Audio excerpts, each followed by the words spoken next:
आगाज़ में शाज़िया ज़ारा की वापसी पर हैरत व तज़ब्ज़ुब में मुब्तला है।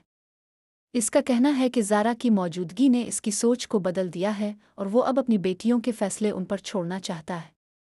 शाज़िया और सरमद के रिश्ते की बात पक्की की जा रही है, मगर वो चाहता है कि ज़ारा खुद फ़ैसला करे। दूसरी तरफ एक माँ बेटी से कहती है कि ऐसे लाड़के जो माँ के लाडले होते हैं वो घर नहीं बसा सकते।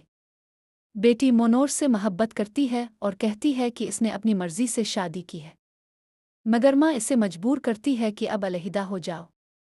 उधर आदिल के वालिद नाज के लिए कुछ कागजात की बात करते हैं और आदिल को एहतियात का मशवरा देते हैं।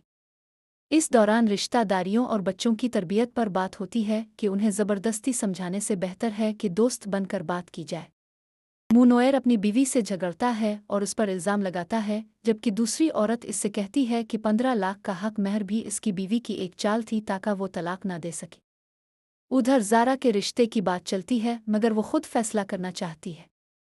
शाज़िया इसे अपनी मर्ज़ी से फ़ैसला करने देती है, जबकि मेज़ोहर कहता है कि रिश्ता पहले भी तय हुआ था, लेकिन अब ज़ारा की मर्ज़ी सबसे अहम है। ज़ारा और इदुल के दरमियान ताल्लुकात भी मौजू बहस बनते हैं। शाज़िया और उसकी बहन के दरमियान तनाज़ो इस वक्त शदीद हो जाता है जब ज़ारा के रिश्ते के लिए दोबारा बाज़ाब्ता तरीक़े से रिश्ता लाने का कहा जाता है। यहाँ पर शाज़िया ज़िद करती है कि जो रिश्ता इसने तय किया वही कबूल किया जाए, और अगर मज़हर ने इनकार किया तो इदुल और ज़ारा के रिश्ते से भी इनकार किया जाएगा। दूसरी तरफ मुनोयर और उसकी बीवी के दरमियान तल्ख़ी बढ़ती है।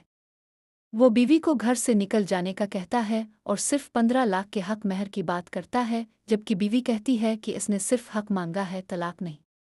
कहानी का इख्तिताम कुछ रिश्तों के मज़ीद बिगाड़ और कुछ की बेहतरी की उम्मीद पर होता है। इदुल को अपनी बहनों का ख्याल रखने और उनके इज़्दिवाजी मसाइल को समझदारी से संभालने की तलक़ीन की जाती है। शाज़िया अपने फ़ैसलों पर इसरार कर रही है, मगर हालात इसके काबू से बाहर होते जा रहे हैं।